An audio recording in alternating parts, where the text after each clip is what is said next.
ایک دن مرزا صاحب اور میں برآمدے میں ساتھ ساتھ کرسیاں ڈالے چپ چاپ بیٹھے تھے۔ جب دوستی بہت پرانی ہو جائے تو گفتگو کی چندہ ضرورت باقی نہیں رہتی، اور دوست ایک دوسرے کی خاموشی سے بھی لطف اندوز ہو سکتے ہیں۔ یہی حالت ہماری تھی۔ ہم دونوں اپنے اپنے خیالات میں غرق تھے۔ مرزا صاحب تو خدا جانے کیا سوچ رہے تھے، لیکن میں زمانے کی ناسازگاری پر غور کر رہا تھا۔ دور سڑک پر تھوڑے تھوڑے وقفے کے بعد ایک موٹر کار گزر جاتی تھی۔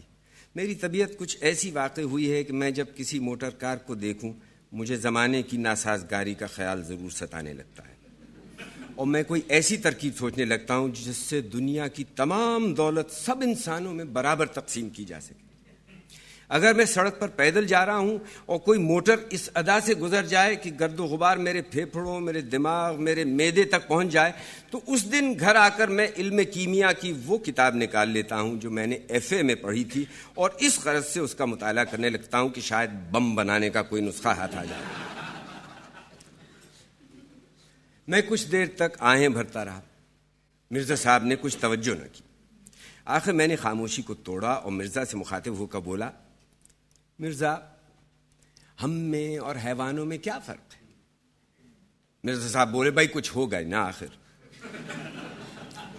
میں نے کہا میں بتاؤں تمہیں؟ کہنے لگے بولو۔ میں نے کہا کوئی فرق نہیں۔ سنتے ہو مرزا؟ کوئی فرق نہیں ہم میں اور حیوانوں میں، کم از کم مجھ میں اور حیوانوں میں کوئی فرق نہیں۔ ہاں میں جانتا ہوں تم مین میخ نکالنے میں بڑے طاق ہو، کہہ دو گے حیوان جگالی کرتے ہیں، تم جگالی نہیں کرتے، ان کی دم ہوتی ہے تمہاری دم نہیں، لیکن ان باتوں سے کیا ہوتا ہے؟ ان سے تو صرف یہی ثابت ہوتا ہے کہ وہ مجھ سے افضل ہیں۔ لیکن ایک بات میں اور وہ بالکل برابر ہیں، وہ بھی پیدل چلتے ہیں، میں بھی پیدل چلتا ہوں۔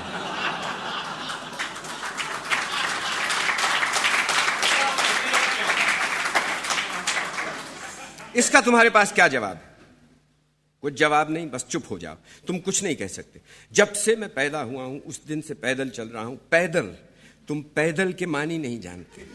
پیدل کے معنی ہے سینہ زمین پر اس طرح سے حرکت کرنا کہ دونوں پاؤں میں سے ایک ضرور زمین پر رہے۔ یعنی تمام عمر حرکت کرنے کا طریقہ یہی رہا ہے کہ ایک پاؤں زمین پر رکھتا ہوں اور دوسرا اٹھاتا ہوں، دوسرا رکھتا ہوں، پہلا اٹھاتا ہوں، ایک آگے ایک پیچھے، ایک پیچھے ایک آگے۔ خدا کی قسم اس طرح کی زندگی سے دماغ سوچنے کے قابل نہیں رہتا، حواس بیکار ہو جاتے ہیں، تخیل مر جاتا ہے، آدمی گدھے سے بدتر ہو جاتا ہے۔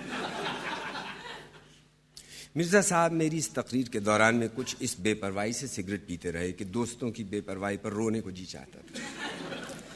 میں نے از حد حقارت اور نفرت کے ساتھ منہ ان کی طرف سے پھیر لیا۔ ایسا معلوم ہوتا تھا کہ مرزا کو میری باتوں پر یقین ہی نہیں آتا، یعنی میں جو اپنی تکالیف بیان کر رہا ہوں وہ محض خیالی ہیں، یعنی میرا پیدل چلنے کے خلاف شکایت کرنا قابل توجہ ہی نہیں، یعنی میں کسی سواری کا مستحق ہی نہیں۔ میں نے دل میں کہا اچھا مرزا یوں ہی صحیح، دیکھو تو میں کیا کرتا ہوں۔ میں نے اپنے دانت پچی کر لیے اور کرسی کے بازو پر سے جھک کر مرزا کے قریب پہنچ گیا۔ مرزا نے بھی سر میری طرف موڑا، میں مسکرا دیا۔ میرے تبسم میں زہر ملا ہوا تھا۔ جب مرزا بالکل سننے کے لیے تیار ہو گیا تو میں نے چبا چبا کر کہا، مرزا میں ایک موٹر کار خریدنے لگا ہوں۔ یہ کہہ کر میں بڑے استغنا کے ساتھ دوسری طرف دیکھنے لگا۔ مرزا بولے کیا کہا تم نے، کیا خریدنے لگے ہو؟ میں نے کہا مرزا تم نے سنا نہیں، میں ایک موٹر کار خریدنے لگا ہوں۔ موٹر کار ایک ایسی گاڑی ہے جس کو بعض لوگ موٹر کہتے ہیں، بعض لوگ کار کہتے ہیں، لیکن چونکہ تم ذرا کند ذہن ہو اس لیے میں نے دونوں لفظ استعمال کر دیے تاکہ تمہیں سمجھنے میں کوئی دقت پیش نہ آئے۔ مرزا بولے اب کہ مرزا نہیں، میں بے پرواہی سے سگریٹ پینے لگا اور بھویں میں نے اوپر کو چڑھا لی۔ سگریٹ والا ہاتھ منہ تک اس انداز سے لاتا اور ہٹاتا تھا کہ بڑے بڑے ایکٹر اس پر رشک کریں۔ تھوڑی دیر کے بعد مرزا پھر بولے میں نے سوچا اثر ہو رہا ہے، مرزا پر روب پڑ رہا ہے۔ میں چاہتا تھا مرزا کچھ بولے تاکہ مجھے معلوم ہو کہ کہاں تک مرعوب ہوا ہے، لیکن مرزا نے پھر کہا میں نے کہا مرزا جہاں تک مجھے علم ہے تم نے اسکول اور کالج اور گھر پر 2-3 زبانیں سیکھی ہیں، اور اس کے علاوہ تمہیں کئی ایسے الفاظ بھی آتے ہیں جو کسی اسکول اور کالج یا شریف گھرانے میں نہیں بولے جاتے۔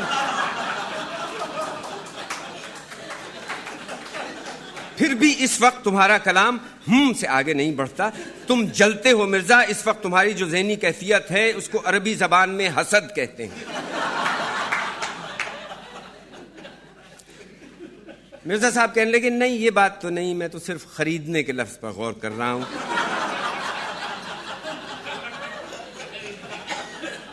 تم نے کہا کہ میں ایک موٹر کار خریدنے لگا ہوں, تو میاں صاحبزادے خریدنا تو ایک ایسا فعل ہے کہ اس کے لیے روپے وغیرہ کی ضرورت ہوتی ہے. وغیرہ کا بندوبست تو بخوبی ہو جائے گا, لیکن روپے کا بندوبست کیسے کرو گے؟ یہ نکتہ مجھے بھی نہ سوجا تھا.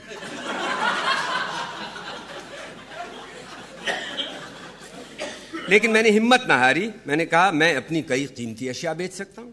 مرزا بولے کون کون سی مثلاً؟ میں نے کہا ایک تو میں اپنا سگریٹ کیس بیچ ڈالوں گا.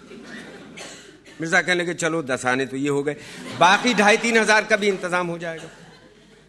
اس کے بعد ضروری یہی معلوم ہوا کہ گفتگو کا سلسلہ کچھ دیر کے لیے روک دیا جائے. چنانچہ میں مرزا سے بیزار ہو کر خاموش ہو رہا. یہ بات سمجھ میں نہ آئی کہ لوگ روپیہ کہاں سے لاتے ہیں. بہت سوچا, آخر اس نتیجے پر پہنچا کہ لوگ چوری کرتے ہیں. اس سے ایک گنا اطمینان ہوا. مرزا بولے میں تمہیں ایک ترکیب بتاؤں, ایک بائسیکل لے لو. میں نے کہا وہ روپے کا مسئلہ تو پھر جوں کا توں رہا. کہنے لگے مفت. میں نے حیران ہو کر پوچھا مفت وہ کیسے؟ کہنے لگے مفت ہی سمجھو, آخر دوست سے قیمت لینا کہاں کی شرافت ہے. البتہ تم احسان قبول کرنا گوارا نہ کرو تو یہ اور بات ہے. ایسے موقع پر جو ہنسی میں ہنستا ہوں اس میں معصوم بچے کی مسرت جوانی کی خوش دلی, ابلتے ہوئے فواروں کی موسیقی اور بلبلوں کا نغمہ سب ایک دوسرے کے ساتھ ملے ہوتے ہیں. چنانچہ میں یہ ہنسی ہنسا اور اس طرح ہنسا کہ کھلی ہوئی باچھیں پھر گھنٹوں تک اصلی جگہ پر واپس نہ آئیں. جب مجھے یقین ہو گیا کہ یکلخت کوئی خوشخبری سننے سے دل کی حرکت بند ہو جانے کا جو خطرہ ہے اس سے محفوظ ہوں, تو میں نے پوچھا ہے کس کی؟ مرزا بولے میرے پاس ایک بائسیکل پڑی ہے, تم لے لو. میں نے کہا پھر کہنا. کہنے لگے بھائی ایک بائسیکل میرے پاس ہے, جب میری ہے تو تمہاری ہے, تم لے لو. یقین مانیے مجھ پر گھڑوں پانی پڑ گیا. شرم کے مارے میں پسینہ پسینہ ہو گیا. 14ویں صدی میں ایسی بے غرضی اور ایثار بھلا کہاں دیکھنے میں آتا. میں نے کرسی سرکا کر مرزا کے پاس کر لی. سمجھ میں نہ آیا کہ اپنی ندامت کا اظہار کن الفاظ میں کروں. میں نے کہا مرزا سب سے پہلے میں اس گستاخی اور بے ادبی کے لیے معافی مانگتا ہوں جو ابھی ابھی میں نے تمہارے ساتھ گفتگو میں روا رکھی. دوسرے میں آج تمہارے سامنے ایک اعتراف کرنا چاہتا ہوں. امید کرتا ہوں کہ تم میری صاف گوئی کی داد دو گے اور مجھے اپنی رحم دلی کے صدقے معاف کر دو گے. میں ہمیشہ تم کو ازہد, کمینہ, خود غرض اور عیار انسان سمجھتا رہا ہوں. دیکھو ناراض مت ہونا, انسان سے غلطی ہو جاتی ہے, لیکن آج تم نے اپنی شرافت اور دوست پروری کا وہ ثبوت دیا ہے اور مجھ پر ثابت کر دیا ہے کہ میں کتنا قابل نفرت, تنگ خیال اور حقیر شخص ہوں. مجھے معاف کر دو. میری آنکھوں میں آنسو بھر آئے. قریب تھا کہ مرزا کے ہاتھ کو بوسہ دیتا اور اپنے آنسوؤں کو چھپانے کے لیے اس کی گود میں سر رکھ دیتا, لیکن مرزا صاحب کہنے لگے واہ اس میں میری فیاضی کیا ہوئی, میرے پاس ایک بائسیکل ہے, جیسے میں سوار ہوا ویسے تم سوار ہوئے. میں نے کہا مرزا مفت تو میں نہ لوں, یہ تو نہیں ہو سکتا. کہنے لگے بس اسی بات سے میں ڈرتا تھا, تم حساس اتنے ہو کہ کسی کا احسان لینا گوارا ہی نہیں کرتے, حالانکہ خدا گواہ ہے کہ اس میں کوئی احسان نہیں. میں نے کہا خیر کچھ بھی صحیح, تم سچ مچ مجھے اس کی قیمت بتا دو. مرزا بولے قیمت کا ذکر کر کے تم خواہ مجھے کانٹوں میں گھسیٹتے ہو, اور جس قیمت پر میں نے خریدی تھی وہ تو بہت زیادہ تھی, اور اب تو وہ اتنے کی رہی بھی نہیں. میں نے کہا تم نے کتنے میں خریدی تھی؟ کہنے لگے میں نے 250 روپے میں لی تھی, لیکن اس زمانے میں بائسیکلوں کا رواج ذرا کم تھا, اس لیے قیمتیں بھی ذرا زیادہ تھیں. میں نے کہا کیا بہت پرانی ہے؟ کہنے لگے نہیں ایسی پرانی کیا ہوتی, میرا لڑکا اس پر کالج آیا جایا کرتا تھا, اسے کالج چھوڑے ابھی 2 سال بھی نہیں ہوئے. لیکن اتنا ضرور ہے کہ آج کل کی بائسیکلوں سے ذرا مختلف ہے. آج کل تو بائسیکل ٹین کی بنتی ہے جنہیں کالج کے سرپھرے لونڈے سستی سمجھ کر خرید لیتے ہیں. پرانی بائسیکلوں کے ڈھانچے مضبوط ہوا کرتے تھے. میں نے کہا مگر مرزا 250 روپے تو میں ہرگز نہیں دے سکتا, اتنے روپے میرے پاس کہاں سے آئے, میں تو اس سے آدھی قیمت بھی نہیں دے سکتا.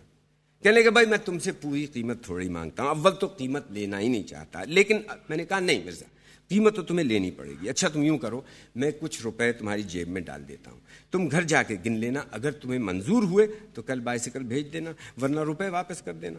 اب میں یہاں بیٹھ کر تم سے سودا چکاؤں, یہ تو کچھ دکانداروں کی سی بات معلوم ہوتی ہے. مرزا بولے بھائی جیسے تمہاری مرضی, میں تو اب بھی یہ کہتا ہوں کہ قیمت جانے دو, لیکن میں جانتا ہوں تم مانو گے نہیں. میں اٹھ کر اندر کمرے میں گیا. میں نے سوچا استعمال شدہ چیز کی لوگ عام طور پر آدھی قیمت دیتے ہیں, لیکن جب میں نے کہا کہ آدھی قیمت بھی نہیں دے سکتا تو مرزا اس پر اعتراض تو نہیں کیا. وہ بیچارہ تو بلکہ یہی کہتا رہا کہ مفتی لے لو. لیکن مفت کیسے لے لوں, آخر بائسیکل ہے, ایک سواری ہے, گھوڑوں اور موٹروں اور ٹانگوں کے زمرے میں شمار ہوتی ہے. بکس کو کھولا تو معلوم ہوا کہ کل 46 روپے. 46 روپے تو کچھ ٹھیک رقم نہیں, 45 یا 50 ہوں جب بھی بات ہے. 50 تو ہو نہیں سکتے, اور 45 ہی دینے تو 40 ہی کیوں نہ دیے جائیں.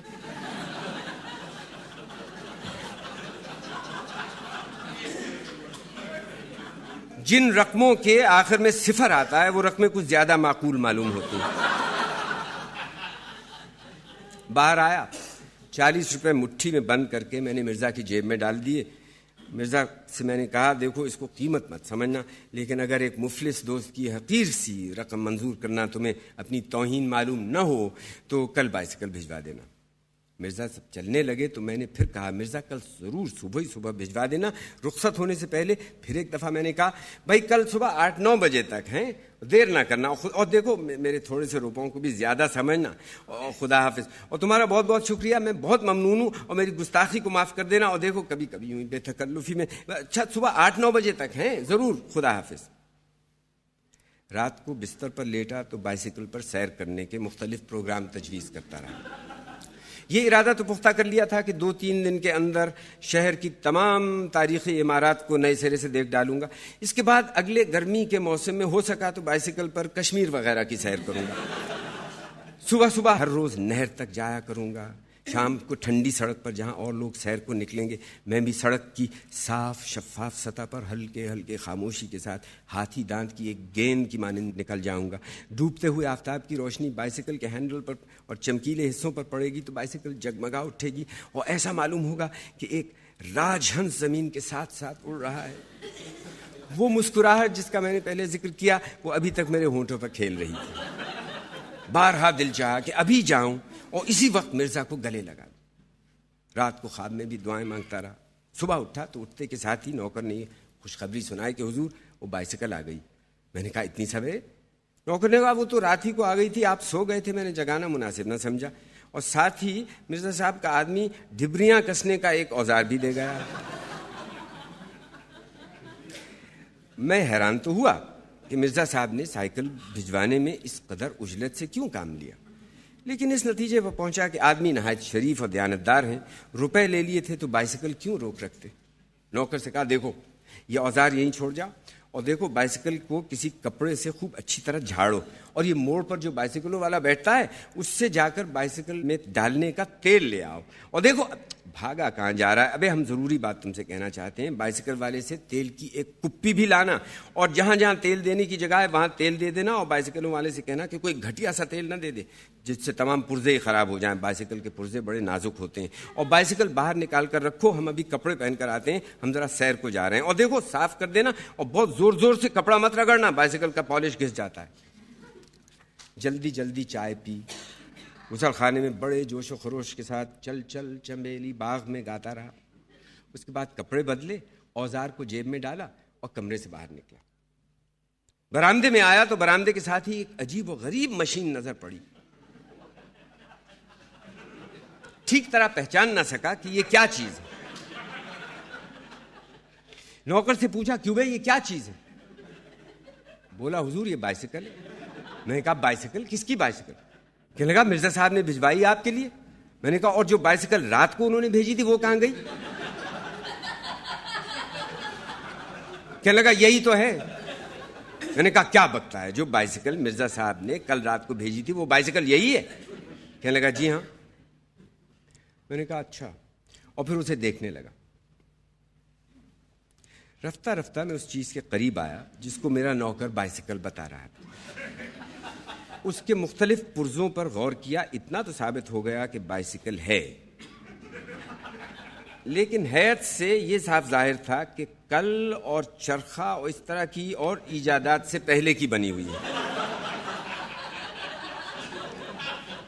پہیے کو گھما گھما کر وہ سوراخ تلاش کیا جہاں کسی زمانے میں تیل دیا جاتا تھا، لیکن اب اس سوراخ میں سے آمد و رفت کا سلسلہ بند تھا. چنانچہ نوکر بولا، حضور وہ تیل تو سب ادھر ادھر بہہ جاتا ہے، بیچ میں تو جاتا ہی نہیں. میں نے کہا اچھا اوپر اوپر ہی ڈال دو، یہ بھی مفید ہوتا ہے.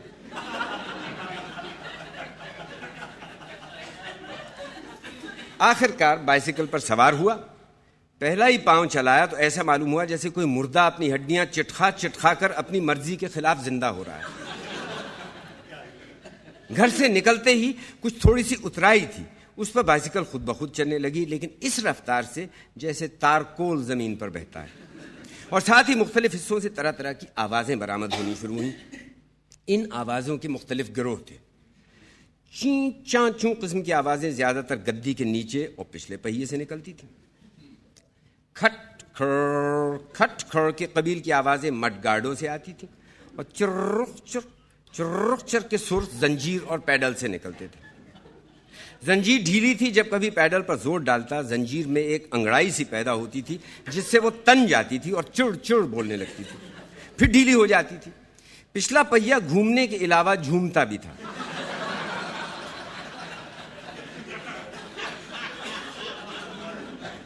یعنی ایک تو آگے کو چلتا تھا، اس کے علاوہ دانے سے بائیں اور بائیں سے دانے کو بھی حرکت کرتا تھا. چنانچہ سڑک پر جو نشان پڑ جاتا تھا اس کو دیکھ کر ایسا معلوم ہوتا تھا جیسے کوئی مخمور سانپ لہرا کر نکل گیا. مڈ گارڈ تھے تو صحیح، لیکن پہیوں کے عین اوپر نہ تھے. ان کا فائدہ صرف یہ معلوم ہوا کہ انسان شمال کی سمت سیر کو نکلے اور آفتاب مغرب میں غروب ہو رہا ہو تو مڈ گارڈوں کی بدولت ٹائر دھوپ سے بچے رہیں گے.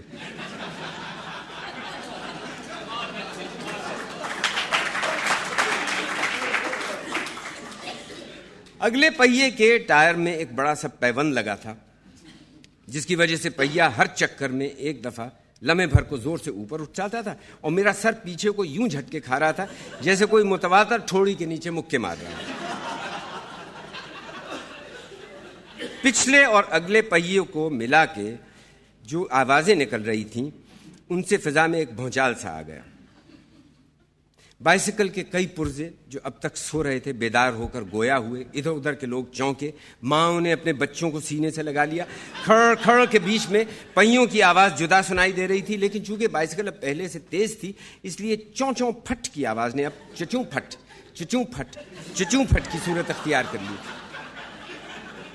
تمام بائسیکل کسی افریقی زبان کی گردانیں دہرا رہی تھی. اس قدر تیز رفتاری بائسیکل کی طب نازک پر گراں گزری. چنانچہ اس میں یکلخت دو تبدیلیاں واقع ہوئیں. ایک تو ہینڈل دوسری طرف کو مڑ گیا، جس کا نتیجہ یہ ہوا کہ میں جا تو سامنے کو رہا تھا لیکن میرا تمام جسم دائیں طرف کو مڑا ہوا تھا. اس کے علاوہ بائسیکل کی گدی دفعتاً 6 انچ کے قریب نیچے ہو گئی. چنانچہ جب پیڈل چلانے کے لیے میں ٹانگیں اوپر نیچے کر رہا تھا تو میرے گھٹنے میری ٹھوڑی تک پہنچ جاتے.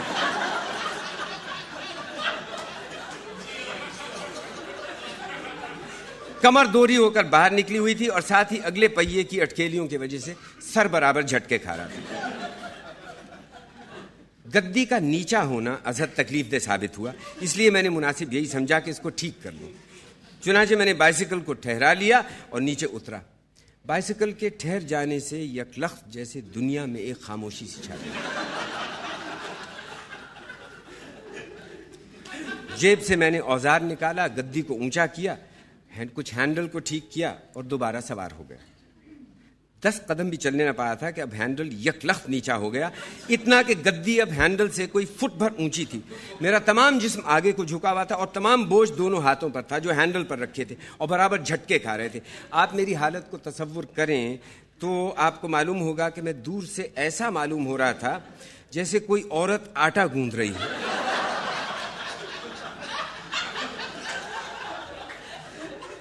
مجھے اس مشابہت کا احساس بہت تیز تھا، جس کی وجہ سے میرے ماتھے پر پسینہ آ گیا. اور دائیں بائیں لوگوں کو کنکھیوں سے دیکھتا تھا. یوں تو ہر شخص میل بھر پہلے ہی سے مڑ مڑ کر دیکھنے لگتا تھا, لیکن ان میں کوئی بھی ایسا نہ تھا جس کے لیے میری مصیبت ضیافت تباہ کا باعث نہ ہو. ہینڈل تو نیچا ہو ہی گیا تھا, تھوڑی دیر کے بعد گدی بھی نیچی ہو گئی اور میں ہمتن زمین کے قریب پہنچ گیا.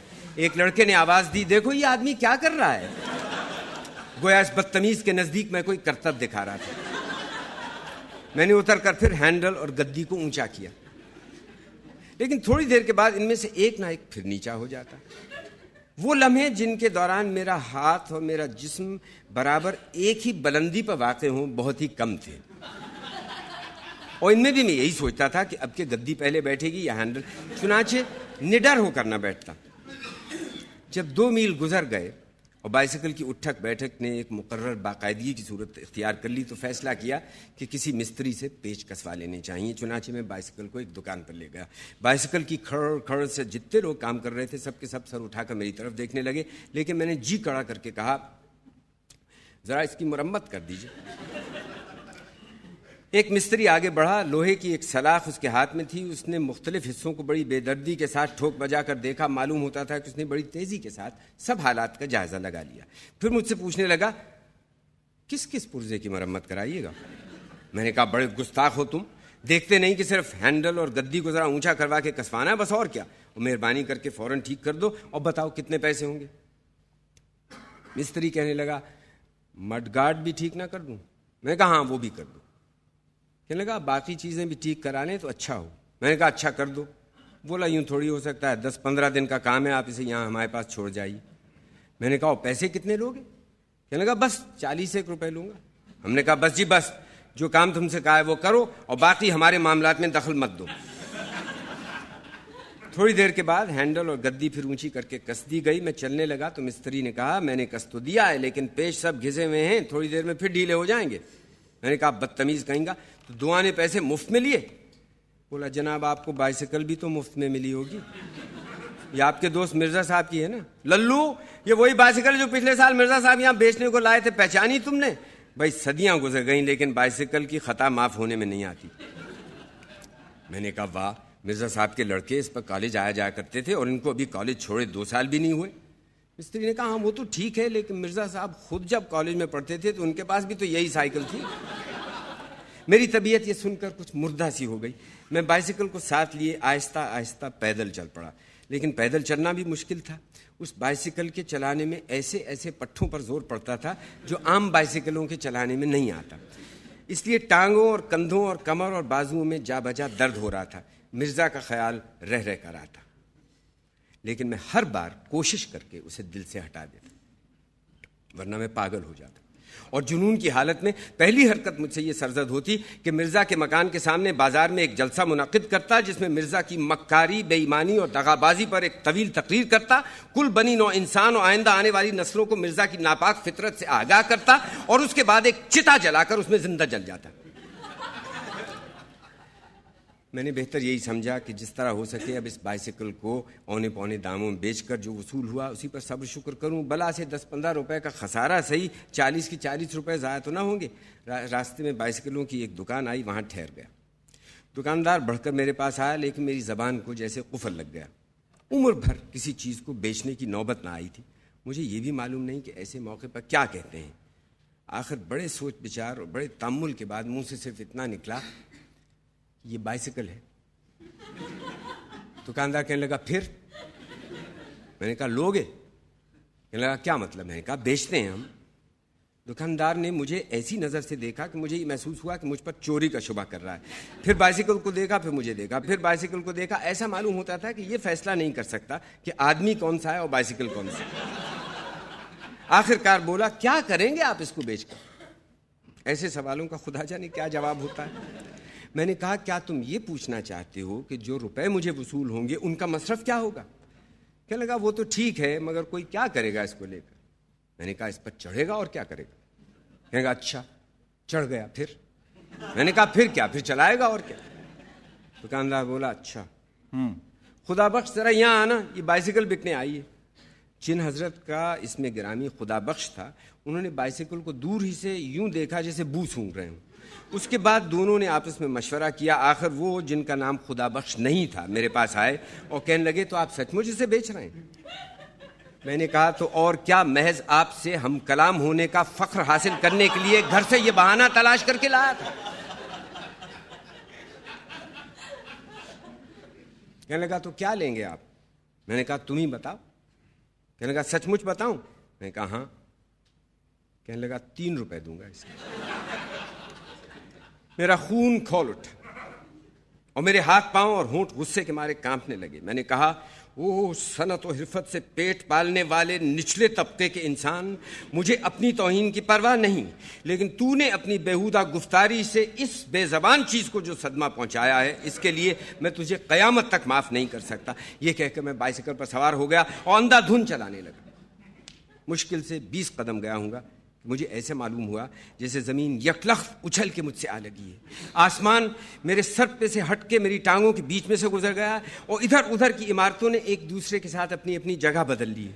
حواس بجا ہوئے تو معلوم ہوا میں زمین پر اس بے تکلفی سے بیٹھا ہوں گویا بڑی مدت سے مجھے صرف اسی بات کا شوق تھا جو آج پورا ہوا.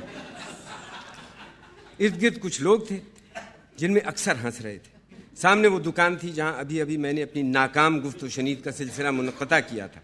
میں نے اپنے گرد و پیش پر غور کیا تو معلوم ہوا کہ میری بائسیکل کا پہیہ الگ ہو کر لڑکتا ہوا سڑک اس پار جا پہنچا ہے اور باقی بائسیکل میرے پاس پڑی ہے.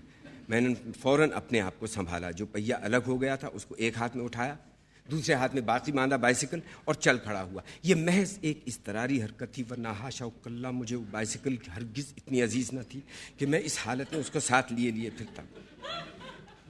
جب میں یہ سب کچھ اٹھا کر چل دیا تو میں نے اپنے آپ سے پوچھا یہ تم کیا کر رہے ہو, کہاں جا رہے ہو, تمہارا ارادہ کیا ہے؟ سب سوالوں کا جواب یہی ملا کہ دیکھا جائے گا, فی الحال تم یہاں سے چل دو, سب لوگ تمہیں دیکھ رہے ہیں, سر اونچا رکھو اور چلتے جاؤ, اور جو ہنس رہے ہیں انہیں ہنسنے دو. اس قسم کے بیہودہ لوگ ہر قوم میں پائے جاتے ہیں. آخر ہوا کیا؟ محض ایک حادثہ, بس دائیں بائیں مت دیکھو, چلتے جاؤ. لوگوں کے ناشائستہ کلمات بھی سنائی دے رہے تھے. ایک آواز آئی بس حضرت غصہ تھوک دیجئے. ایک دوسرے صاحب بولے بے حیا بائسیکل, گھر پہنچ کے تجھے مزہ چکھاؤں گا. ایک والد اپنے لخت جگر کی انگلی پکڑے جا رہے تھے, میری طرف اشارہ کر کے کہنے لگے دیکھو بیٹا یہ سرکس کی بائسیکل ہے, اس کے دونوں پہیے الگ الگ ہوتے ہیں. لیکن میں چلتا گیا. تھوڑی دیر کے بعد میں آبادی سے دور نکل گیا. اب میری رفتار میں ایک عظیمت پائی جاتی تھی. میرا دل جو کئی گھنٹوں سے ایک کشمکش میں پیچ و تاب کھا رہا تھا اب بہت ہلکا ہو گیا تھا. میں چلتا گیا حتیٰ کہ دریا پر جا پہنچا اور پل کے اوپر کھڑے ہو کر میں نے دونوں پہیوں کو ایک ایک کر کے اس بے پرواہی کے ساتھ دریا میں پھینک دیے جیسے کوئی لیٹر باکس میں خط ڈالتا ہے. واپس شہر روانہ ہو گیا. سب سے پہلے مرزا کے گھر گیا. دروازہ کھٹکھٹایا. مرزا بولے اندر آ جاؤ. میں نے کہا آپ ذرا باہر تشریف لائیے.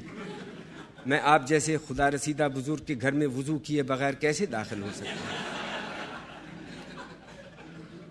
باہر تشریف لائے تو میں نے وہ اوزار ان کی خدمت میں پیش کیا جو انہوں نے بائسیکل کے ساتھ مفت ہی مجھ کو عنایت فرمایا اور کہا مرزا صاحب آپ ہی اس اوزار سے شوق فرمایا کیجئے, میں اب اس سے بے نیاز ہو چکا ہوں.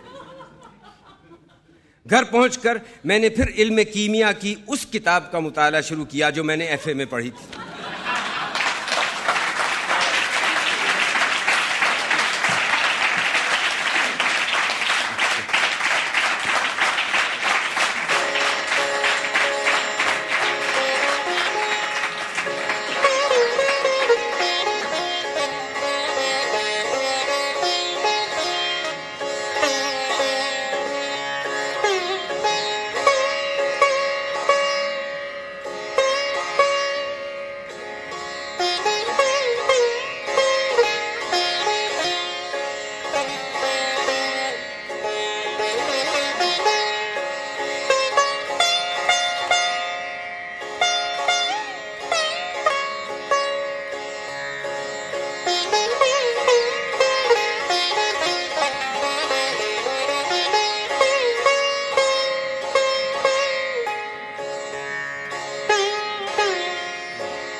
ایک دن مرزا صاحب اور میں برآمدے میں ساتھ ساتھ کرسیاں ڈالے چپ چاپ بیٹھے تھے۔ جب دوستی بہت پرانی ہو جائے تو گفتگو کی چندہ ضرورت باقی نہیں رہتی۔